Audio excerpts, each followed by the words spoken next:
Greetings. इस video में हम डिस्कस करने वाले हैं basically the time when you are being struck by life. मतलब कि जब इमोशंस आपके ऊपर हावी हो जाए, लाइफ आपकी एक्चुअल में वॉट लगा दे। ऐसा पीरियड सबके लाइफ में आता है जब हमें मतलब सब कुछ बुरा सा लग रहा होता है, जो भी कुछ हो रहा है आसपास में, या लाइफ हमारी लगता है सब कुछ बिखर रहा है, सब कुछ टूट टूट के गिर रहा है। अब उस टाइम पे क्या होता है कि एक्चुअल में अप्स एंड डाउन तो चलते रहते हैं, बट ये डेज हर किसी की लाइफ में आते हैं। हर किसी के एक्सपीरियंस में ऐसा होगा कि हाँ, ऐसा पॉइंट ऑफ टाइम आता है जब उन्हें कुछ भी समझ नहीं आ रहा होता, कुछ भी अच्छा नहीं लग रहा होता। लग रहा होता है कि मतलब पता नहीं क्या ही लाइफ है, इतनी इतनी बकवास, या फिर कह सकते हैं कि इतनी दर्द भरी। Right. Most of the time ऐसे केसेस में क्या होता है, हमें बिस्तर से उठने का मन नहीं कर रहा होता है, किसी से बात करने का मन नहीं कर रहा होता है, या फिर कुछ एक्सट्रीम्स होते हैं। या तो मन करता है सब कुछ खाते जाओ खाते जाओ खाते जाओ, या तो कुछ लोग होते हैं कि उस टाइम पे खाना ही छोड़ देते हैं। मतलब ये नोन फैक्ट्स हैं। मतलब ऐसा होता है, दो केसेस होते हैं, या तो आप बहुत खाओगे, या तो बिल्कुल नहीं खाओगे उस पॉइंट ऑफ टाइम पे। दोनों ही आपके लिए हार्मफुल है आने वाले टाइम में, बट ऐसा होता है। अब जो हम इस सिचुएशन में फंसते हैं, वो ऐसा नहीं है कि तुरंत आप फंस रहे हो। मतलब जैसे कि अगर आपका आज का दिन जस्ट फॉर एग्जाम्पल, अगर आपका आज का दिन यानी या फिर आप पास में रिमेंबर करो, जब भी आपका मान लो एक महीने के अंदर जो भी टाइम आपका खराब, जो भी दिन आपके बैड डेज होते हैं, इनको बैड डेज बोलते हैं, सो कॉल्ड बैड डेज। आपके जो भी टाइम आपका खराब हुआ हो, या जिस भी दिन आपको अच्छा नहीं लग रहा हो, over a period of time वो बिल्डअप हुआ होगा। ऐसा नहीं कि मान लीजिए आज का दिन आई गेस क्या है जो भी है, फॉर एग्जाम्पल आज मंडे है, तो मंडे का दिन ही आपका खराब है। वो जिस वजह से भी खराब हो रहा है, उसके पीछे एक पूरा का पूरा स्ट्रक्चर होगा। मतलब कोई ऐसा थॉट पिछले टाइम से बिल्डअप हो रहा होगा। मान लीजिए फॉर एग्जाम्पल आप किसी एग्जाम की तैयारी कर रहे हो आप, और आप एक ही दिन, मतलब एक दिन क्या हुआ कि आप एकदम पूरी तरह से टूट गए, आप मतलब आपको लग रहा है कि आप कुछ नहीं हो पाएगा। तो ऐसा नहीं है कि सिर्फ उसी दिन हुआ होगा, वो पीछे से कहीं बिल्डअप हो रहा होगा। वो आइडिया धीरे धीरे बिल्डअप होते होते होते आपने उस पर ध्यान नहीं दिया, या फिर आपने उसको काम नहीं किया उसके ऊपर, या फिर उस प्रॉब्लम को एड्रेस नहीं किया, उसका सोल्यूशन नहीं निकाला, उस थॉट का सोल्यूशन नहीं निकाला। इस वजह से वो इंटेंस होते होते इस हालत तक पहुंच गई है कि अब आपको लग रहा है आप कुछ नहीं हो पाएगा। राइट। तो अच्छा, अब ये जो सिचुएशन आती है, इसके पीछे मोस्ट ऑफ द कॉज या तो होता है कि कोई कॉन्फ्लिक्ट चल रहा है माइंड में। कॉन्फ्लिक्ट इन द सेंस कि या तो मतलब चॉइस, कॉन्फ्लिक्ट का रीज़न जो होता है वो सिंपल होता है कि आपके पास चॉइसेस हैं। आपके पास ये करूँ वो करूँ क्या करूँ या तो चीज़ों में, या तो लोगों में, या तो सिचुएशंस में चॉइसेस हैं। इस वजह से आपका माइंड कन्फ्यूज्ड है या फिर कॉन्फ्लिक्ट में है। तो या तो आपका माइंड कॉन्फ्लिक्ट में है या फिर स्ट्रेस में है।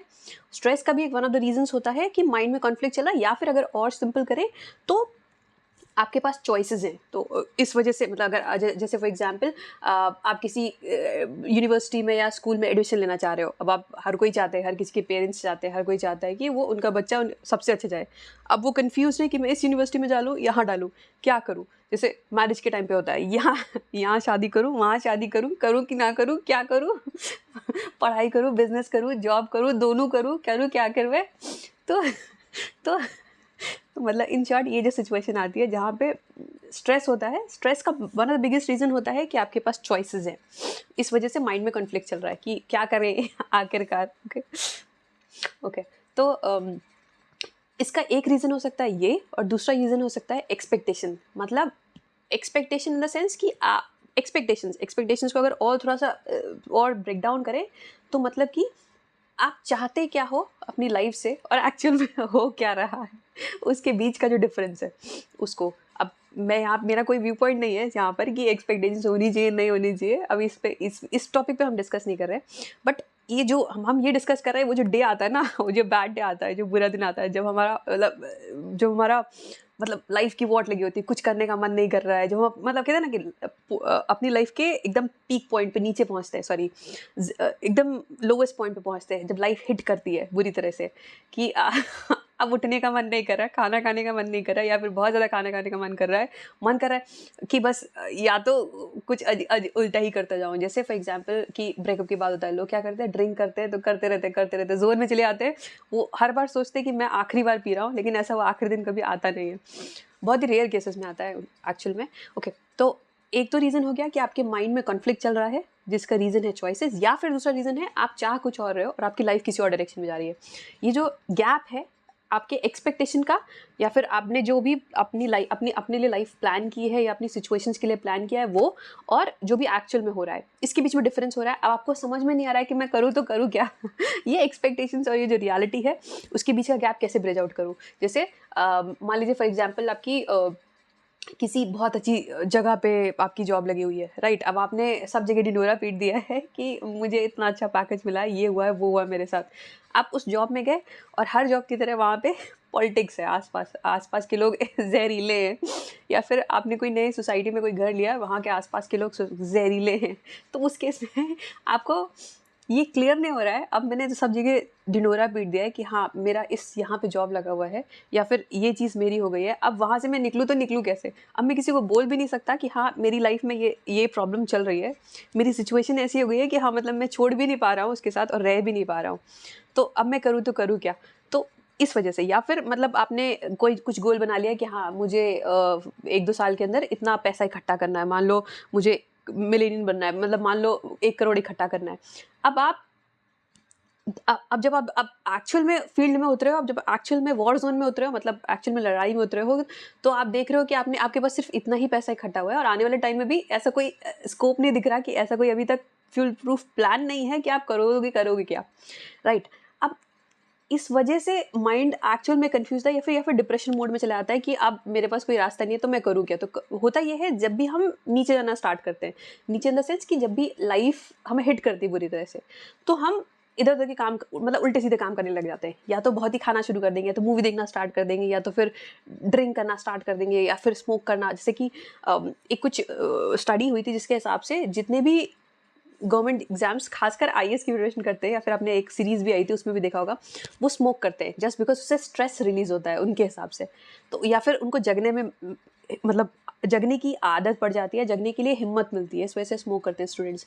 बट जो हैबिट्स अभी फॉर्म्ड हो रही है, और हैबिट्स को बनने में सिर्फ 21 दिन का समय लगता है ऐसा बोलते हैं, बट वो हैबिट्स कहीं ना कहीं आपके बिहेवियर में या आपके ट्रेट्स में, आपके डीएनए में रह जाता है।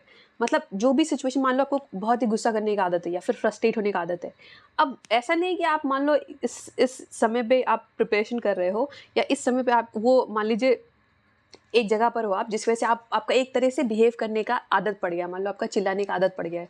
अब आप उस सिचुएशन से निकल गए हो, फिर भी ऐसा नहीं है, वो चीज़ निकल ही जाएगी पूरी तरह से। वो चीज़ आपके बिहेवियर में या आपके ट्रेट्स में रह जाती है, बहुत बहुत मुश्किल से चीज़ें जाती हैं, आदतें बहुत ही मुश्किल से छूटती हैं। तो ऐसा नहीं कि अगर आप अभी स्मोक कर रहे हो या ड्रिंक कर रहे हो तो वो आदत बहुत आने वाले टाइम पे आपका जब वो क्लियर हो जाएगा तो आप छोड़ दोगे। मुश्किल हो जाएगा उस टाइम पे काफ़ी छोड़ना, मतलब वैसे भी आदतों को छोड़ना बहुत मुश्किल होता है। ठीक है, तो अब इस केस में किया क्या जाए जब लाइफ बुरी तरह से हिट कर रही है आपको, अब आप करो तो करो क्या। हाँ, एक और पॉइंट है मेरे पास कि रादर देन किसी और पे डिपेंडेंट होने पे, यानी आपके फ्रेंड्स हो गए, फैमिली हो गई, या फिर मोबाइल हो गया, क्योंकि जब हम स्क्रीन देखते हैं, हम मतलब मोबाइल देखते हैं, कोई सीरीज़ देख रहे हैं, कुछ देख रहे हैं, तो हमारा अटेंशन एक जगह पे लॉक हो जाता है। तो जो पीछे वाला दर्द होता है, मतलब जो हमारा दुख दर्द होता है, वो हम कुछ टाइम के लिए भूल जाते हैं। इसीलिए मतलब अगर आपने देखा होगा, जब आप बहुत ज़्यादा दुखी हो तो या तो आप क्या करोगे, आप स्क्रॉल करते जा रहे हो, आप टीवी यूट्यूब देखते ही जा रहे हो, शॉर्ट्स देखते ही जा रहे हो, फीड्स देखते ही जा रहे हो। और जैसे ही मतलब इससे होता क्या है, उस टाइम के लिए तो आपको रिलैक्सेशन मिला, बट जैसे ही आप उस यूट्यूब से या उस फीड से हटोगे तो आपको फिर से मतलब रिग्रेट होगा, अरे मैंने इतना टाइम वेस्ट कर दिया, और वापस से वो दुख जो है वापस से याद आएगा, तो आप और दुखी होते जाओगे। जैसे कि अगर आपने देखा हो, हम सुबह उठते हैं, जैसे मान लो आपका एक रात पहले बहुत ही बुरा गया है, आप मतलब बहुत ही कुछ फैमिली में कुछ ड्रामा हुआ है, कुछ भी मतलब प्रॉब्लम हुई है, उसके से बहुत बुरा गया है, तो आप जब उठोगे तो कुछ टाइम के लिए आपको कुछ याद नहीं रहता, राइट। आपको मतलब एकदम खुश रहोगे आप, हाँ सब कुछ नॉर्मल लग रहा है। फिर धीरे धीरे माइंड रिकलेक्ट करता है पुरानी मेमोरीज की, रात में क्या हुआ था, वो रीबूट करता है एक तरह से, कि लोड अप करता है पुराना क्या हो रहा है। तो आप ऑब्जर्व करोगे, उठने के कुछ सेकेंड्स या कुछ मिनट्स के अंदर आप एकदम नॉर्मल होते हो, फिर वही सब याद आता है आपको, अच्छा ये हुआ था, ये हुआ था, ये हुआ था, फिर आप वापस से उसी जोन में चले आते हो। तो अगर पुराना वाला दिन बुरा गया है तो वो चीज़ कैरी फॉरवर्ड होती है और आपका अगला दिन भी बुरा हो जाता है, राइट। तो अब इस टाइम पे वापस आते हैं टॉपिक पे कि करना क्या चाहिए। आप धीरे धीरे पिकअप करने की कोशिश करो। मान लो जैसे कि अगर आपका वॉट लगा हुआ है तो क्या आपका बिस्तर से उठने का मन नहीं कर रहा है, ठीक है, आप धीरे धीरे कोशिश करो कि आप सीधे बैठ सको, उसके फिर धीरे धीरे उतरने की कोशिश करो, मतलब धीरे धीरे अपने आप को आगे फॉरवर्ड पुश करने की कोशिश करो। एक्चुअल में जो हमारा माइंड होता है ना, वो एक उसकी तरह होता है, किसको बोले, जो सोक करने वाला सामान होता है ना, कि हाँ अगर स्पॉन्ज की तरह होता है बेसिकली। या तो आप कहीं भी डालोगे वो चीज़ उसको सोक कर लेगा। मतलब अगर आप अपने आप को फॉरवर्ड पुश कर रहे हो धीरे धीरे, अगर आपने देखा हो, अगर आप मोटिवेशनल वो देखते हो तो धीरे धीरे क्या होगा कि आपका उस जोन में चले जाओगे आप। या फिर अगर ऐसी कोई मूवी मार धाड़ की देख ली आपने, जॉम्बीज की देख ली, तो वो उसमें चले जाओगे। या फिर अगर मूवी देख ली स्त्री टाइप, तो आपको डर लगने लगेगा। तो माइंड एक्चुअल में स्पॉन्ज की तरह होता है, वो चीज़ सोक करता है। अगर आप अपने आप को धीरे धीरे फॉरवर्ड पुश कर रहे हो, बहुत धीरे धीरे, बहुत ही स्लोली, कि अगर आपका दिन खराब चल रहा है या कुछ भी आपको मूड खराब चल रहा है, आप धीरे धीरे कुछ चीज़ें पॉजिटिव करने की कोशिश कर रहे हो। मान लीजिए लाइफ में आप 10 चीज़ करते हो, एक दिन में आप 10 चीज़ करते हो, उसमें से 3 चीज़ें सही करने की कोशिश कर रहे हो, फिर धीरे धीरे 4, तो बाकी चीज़ें अपने आप ही प्लेस पे आ जाएंगी धीरे धीरे करते करते। वो अपने आप में धीरे धीरे अपनी जगह ढूंढ लेंगी और वापस जगह पे आ जाएंगी। उसी तरह से जैसे आप एक अगर आप अगर आप एक बुरी चीज़ें करते हो, धीरे धीरे सब कुछ बुरा बुरा होने लगता है। जैसे कि आपने बोला अब मेरा दिन बहुत ख़राब जा रहा है, अब मैं बर्गर खाऊंगा, राइट। अब बर्गर तक आप लिमिटेड नहीं रहोगे, फिर आप बोलोगे मुझे कोक चाहिए, फिर बोलेंगे अच्छा ठीक है मैं आखिरी बार ये कर लेता हूँ, मतलब मैं पूरे दिन पार्टी करूंगा।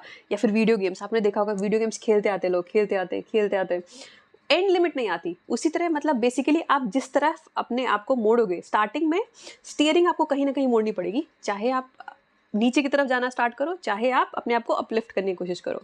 वो स्टीयरिंग मोड़ने का काम या पहले जो स्टेप्स होते हैं वो आपको खुद लेना पड़ेगा इंटेंशनली, थोड़े थोड़े करके। बाकी अपने आप पिकअप कर लोगे। Thank you.